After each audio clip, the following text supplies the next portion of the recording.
Dapat hindi mo na pinatulan si Raymond. Nasaktan ka tuloy. Okay lang.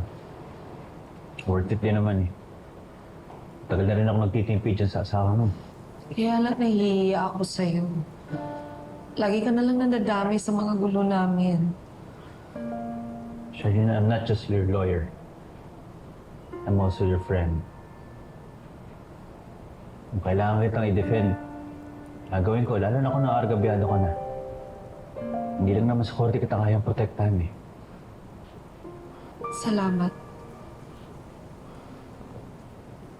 Alam mo, Charlene, tama lang na hiwalay mo yung asawa mo. You don't deserve that kind of treatment. Alam mo, you're so beautiful. Hindi lang yung panlabas mo yung maganda, pati kalooban mo. Ang dapat sa'yo, naalagaan, naprotektahan, minamahal. I don't know. I don't know. Pagkatapos kay Raymond, hindi ko na alam, Adrian. Again, I'm so sorry. Salamat sa paghatid mo, but I have to go.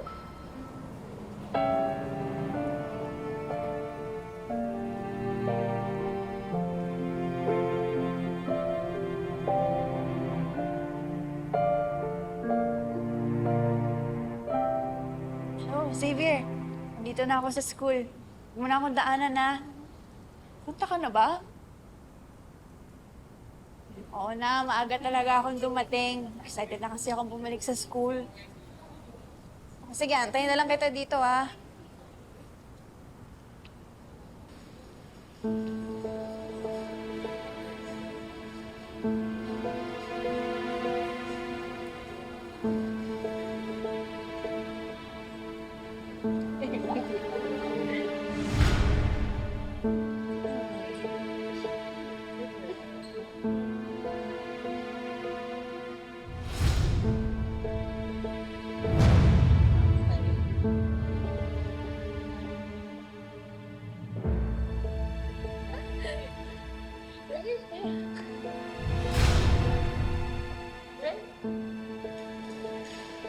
That's how you welcome a city chair royal.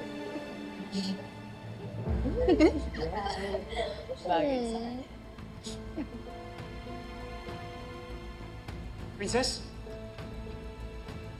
Ano nangyari? Teka, sino gumawa nito? Sino may gawa nito? Hindi kayo magsasalita? Okay lang sa inyo na may binubuli kayo na tao? Makakarating to sa disciplinary office. Hindi mo na kailangan tanongin sinong gumawa niyan.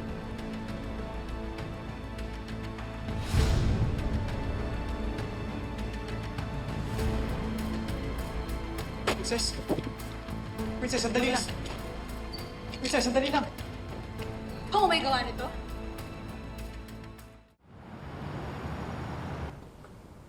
Ate, mukhang pa-dead-end na talaga yung relationship ni Kuya Raymond, ah. Umalala na eh. Hindi na rin ako umaasa na maging maayos yun. Hindi ko nga alam kung bakit ba kailangan ng mediation para sa annulment case. Wala namang nangyayari.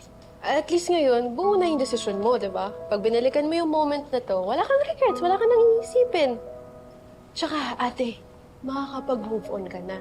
Tsaka alam mo yan, si Kuya Raymond, pa-divina era na yan. Kaya ikaw, maghanap ka na ng bago mong love life. Ano ka ba? Amy, hindi ko priority yun. Matapos ko maayos yung annulment case namin ni Raymond, gusto kong buuin ang sarili ko. Pag naayos ko na yung relasyon ng anak ko, I think it's time to, take care of myself. Hindi ko yan priority at ayokong isipin yan. Tama yan, ate. Good mindset yan. Okay, ewan ko talaga. Baka nga tama at si Divina. I'm too plain, I'm boring, kaya ang bilis ko napalitan.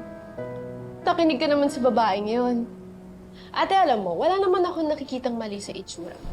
Ang sa akin lang, pwede ka pang mag-level up. Yan si Kuya Raymond, si Divina. Naku, wag mo na pansinin niya, wag mo na silang intindihin. Hayaan mo na sila.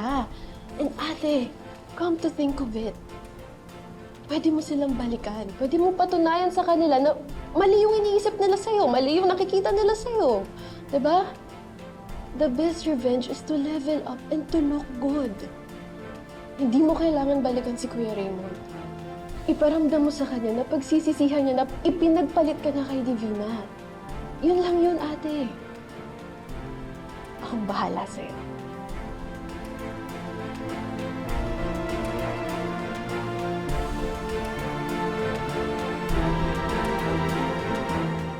Oh my gawa nito, no? Huwag ka nang ibintang. Wala akong ebidensya. Baby, hindi ko kailangan ng ebidensya. Ikaw lang may motibo para gawin sa akin to. Hindi tumatanggap ang kwento ng motibo lang. You need a concrete evidence. So therefore, I'm not guilty. Pero ikaw, guilty ka. May record ka sa kulungan at nakulong ka.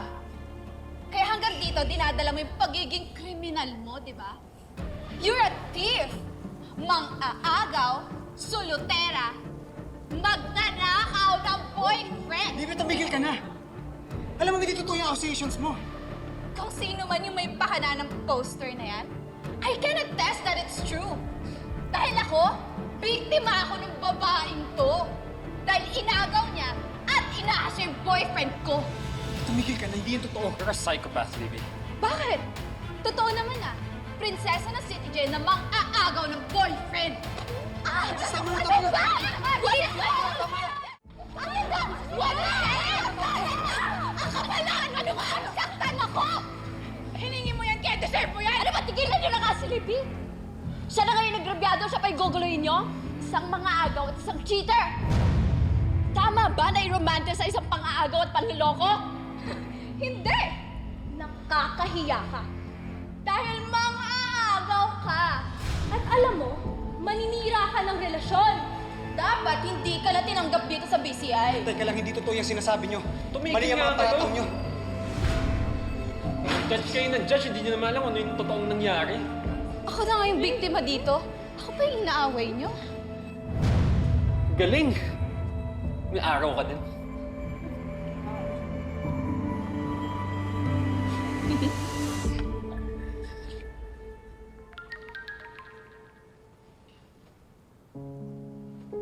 Ate? O ate, tara na. Mas maaga, mas okay para marami tayong mabili. Ate, ano nangyari? Nag-message na si Adrian.